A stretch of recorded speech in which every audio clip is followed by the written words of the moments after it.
Anchor হোটেলটা আছে না? হ্যাঁ হ্যাঁ হ্যাঁ অ্যাঙ্কর হোটেল, হ্যাঁ। আমাকে একটু ওখানে নিয়ে যাবে? অ্যাঙ্কর হোটেলে নিয়ে যাবো মানে কি বলতেছো? নাউজুবিল্লাহ আস্তাগফিরুল্লাহ, না ছি, অসম্ভব। আরে এসব কি বলছো? কথা তো আগে শুনবে, তাই না? আমি আমার জন্য বলছি না, আমার বোনের জন্য বলছি। ওর বয়ফ্রেন্ডের সাথে নাকি ওইখানে পালিয়ে উঠেছে। আমি ওইখানে ওকে জাস্ট একটা ব্যাগ দিতে যাবো, মানে এই ব্যাগটা দিতে যাবো। না না না না, কখনোই না, ওইখানে তো যেতেই পারবো না। স্যার জানতে পারলে আমার পুরো মেরেই ফেলবে। আমি স্যারের বিশ্বাস কখনো নষ্ট করতে পারবো না। তুমি আমাকে ভালোবাসো না? ভালো তো বাসি।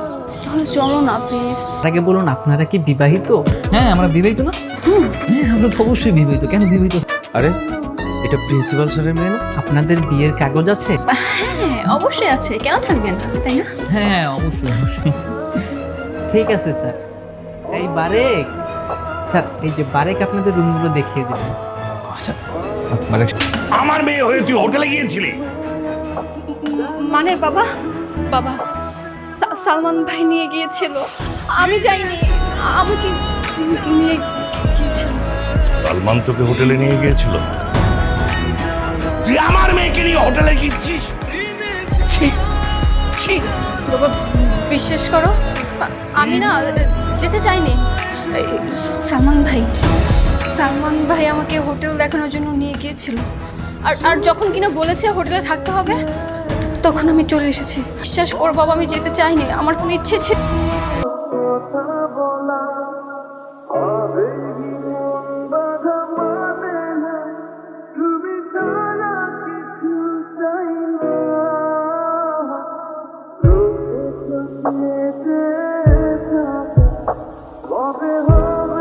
মেয়ে কিভাবে চোখের সামনে মিথ্যা কথা বলল, চোখের সামনে নিজের স্বার্থের জন্য আমার সাথে বেইমানি করলো। এখনকার মেয়েদের চেনা কি এত সহজ?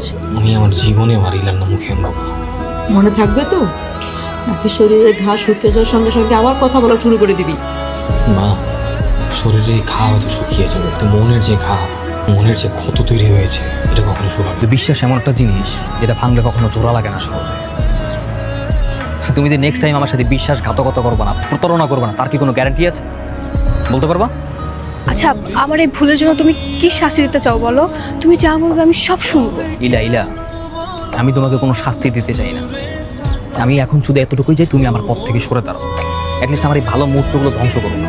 আমি তোমার এই ফেজ আর দেখতে চাই না, প্লিজ।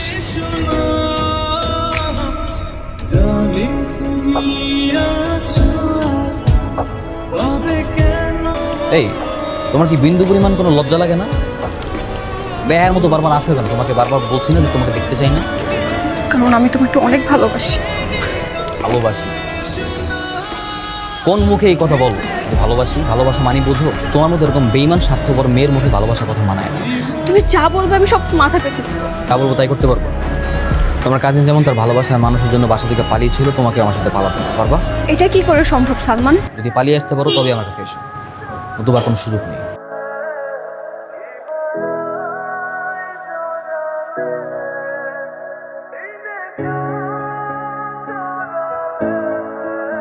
পাগলের মতো কি করছিস তুই?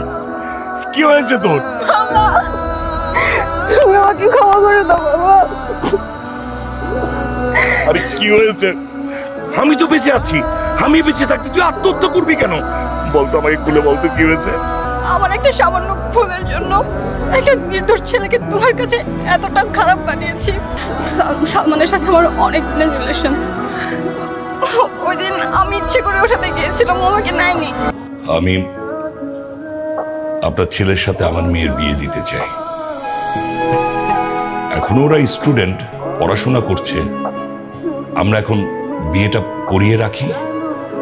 ওদের পড়াশোনা শেষ হলে ওরা নিজেদের মতো করে সংসার গুছিয়ে নেবে।